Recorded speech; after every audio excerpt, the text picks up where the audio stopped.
The first cold winds of autumn had just begun sweeping through Red Pine Forest when three friends, Mira, Jonah, and Lewis, decided to take one last camping trip before winter locked the woods shut.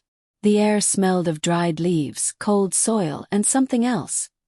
Something metallic. But the forest had always been known for strange scents, so they ignored it as they set up camp near the abandoned ranger station.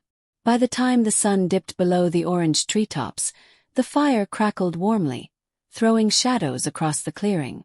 The forest looked peaceful, but every few minutes, Mira would twist around sharply as if someone was standing behind her.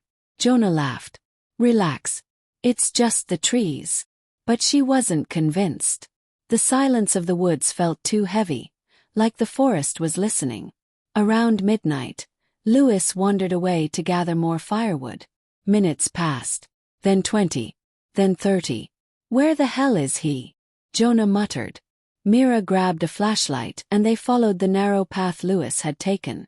The beam sliced through the darkness, illuminating scattered footprints and crushed leaves. But halfway along the trail, the prints simply stopped. No direction. No return. Just ended, abruptly, unnaturally. "Mira, listen," Jonah whispered. Somewhere deeper in the forest, a voice echoed, low, shaky, desperate. "Help, please help." It was Lewis. They ran toward the sound until they reached a small clearing littered with old autumn leaves.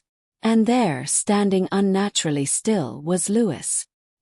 His face was blank, eyes wide open, staring directly at them but not at them, through them. His lips moved again. "Help, help." But the voice didn't match the movement of his mouth. It was delayed like an echo from somewhere else. "Mira, don't move," Jonah whispered. Because behind Lewis, half hidden between the trees, was something tall and wrong. It was draped in hanging strips of rotted bark, branches jutting from its limbs like shattered bones. And in place of a face, a hollow gap leaking a faint reddish glow. The creature mimicked Lewis's voice. "Help, help, help." The sound bounced unnaturally between the trees as it stretched closer. Mira grabbed Jonah's arm. "Run!" They sprinted back toward camp, but the forest no longer felt familiar. The paths twisted into new shapes, trees shifted, and the air turned freezing. Behind them, uneven footsteps chased them, cracking branches with unnatural force. They burst into their campsite only to find the fire completely extinguished, as if something had smothered it. Jonah grabbed a half-lit lantern, shaking. We can't stay here." Mira turned. "Where's Lewis?" Jonah hesitated, staring into the dark tree line. A figure slowly stepped into view, head tilted, eyes empty. "Lewis." But the voice behind him spoke first. "Help, help, help." The lantern went out. Only two people ever emerged from Red Pine Forest that autumn night. Mira and Jonah were found wandering the highway at dawn, clothes torn, skin ice-cold, unable to speak for days. Lewis was never found. But hikers still report hearing that same voice echo through the woods every autumn. "Help, help, help." And if you hear it, don't answer.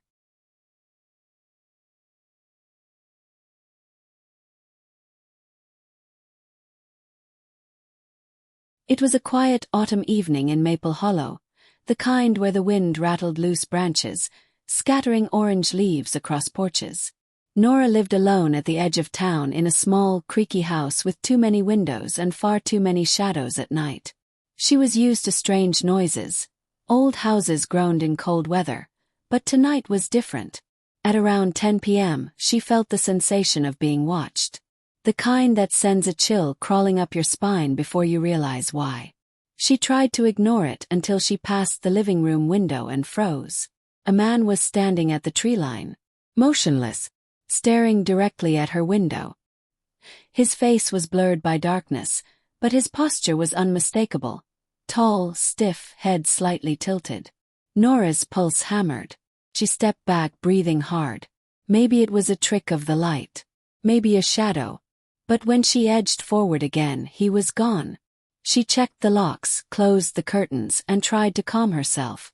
It was probably a neighbor passing by. Probably nothing. Around midnight, she poured herself water in the kitchen when she felt it again, the unmistakable sensation of eyes on her. She turned toward the window above the sink. He was standing closer now. Closer than before. The glow from the yard light revealed his pale, expressionless face. He didn't blink. He didn't move. He simply stared. Nora dropped the glass, water spilling across the counter as she stumbled away. Her hands shook as she called the police. 2 officers arrived. But after checking around the property, they found nothing. Autumn nights mess with shadows, one officer said. Probably just someone passing through. She didn't sleep. At 3 a.m., a soft tapping sound echoed through the hallway. Tap tap. She followed it to the guest room window. Her heart nearly stopped. He was standing right outside the glass, face pressed against it, fogging it with each breath. She screamed and ran downstairs, grabbing her keys. She didn't even take a coat. As she flung open the front door, he was standing on the porch, closer than ever, still staring, still silent. Nora jumped into her car, sped into town, and didn't look back. The next day, police searched again and found large footprints in the wet leaves, leading up to every window of the house. But here's the part that still haunts Nora. Her security camera captured him, standing at her windows. But in the footage, he wasn't moving naturally. He wasn't walking from window to window. He was simply appearing, instantly, in different spots. The police said he'd never been identified. Every autumn night since, Nora refuses to stay home. 'Cause some things don't just watch. They wait.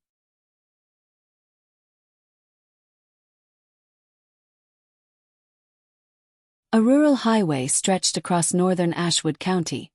Long, empty, and often swallowed by dense fog during the autumn months. Locals called it the Last Mile, named after a legend that warned drivers never to stop, no matter what they saw. Liam never believed the stories.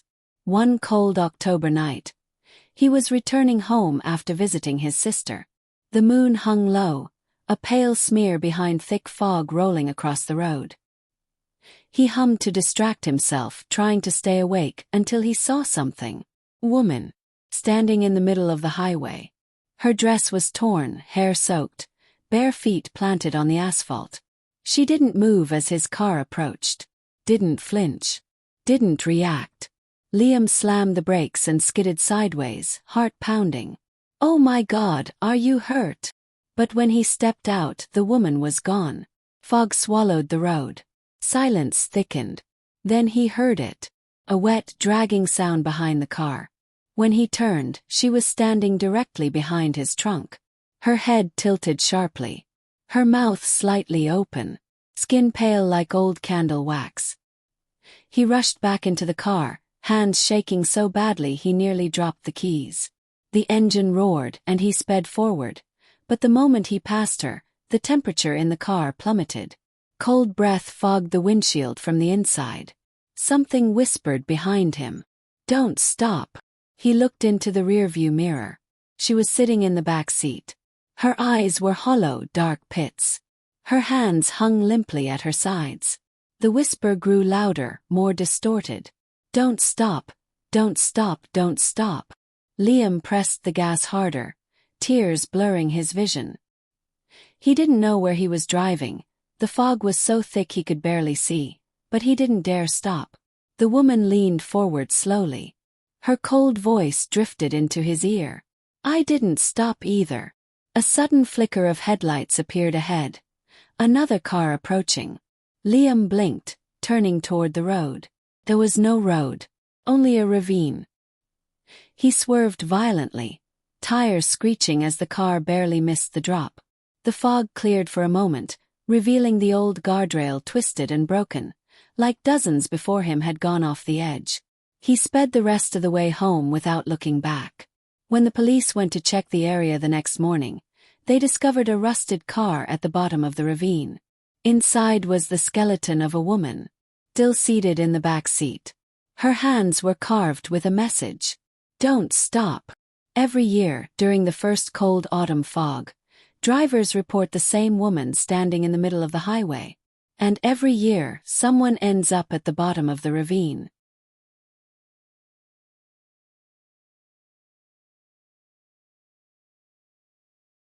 On the outskirts of Cloverfield stood a farmhouse that no one dared approach once autumn arrived. Locals called it the Harvest House, claiming harvest spirits wandered the land after dark.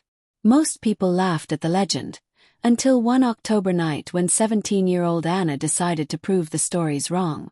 The house looked abandoned, sagging under decades of rot. Orange and brown leaves blanketed the porch. As Anna stepped inside, the wooden floor groaned under her weight. Dust floated through weak moonlight pouring from cracked windows. "This is nothing," she whispered. But as she moved deeper inside, she found something strange. Every room contained dried corn husks, arranged carefully in piles, almost ceremonial. In the living room, a ring of husks formed a perfect circle. Something about it made her heartbeat quicken. Then she heard footsteps upstairs. Low, heavy, intentional. She froze. The house was empty, it had been for years. But the footsteps continued, pacing across the upstairs hallway. Each step matched her heartbeat. She turned to leave, but the front door slammed shut behind her. The air thickened. The smell of rotten soil filled the house. Whispers drifted from the stairwell. Urgent. Like dozens of voices speaking at once. Anna backed into a corner as figures began descending the stairs. They weren't human. Tall silhouettes wrapped in corn husks, heads shaped like crude straw masks, empty holes where eyes should be.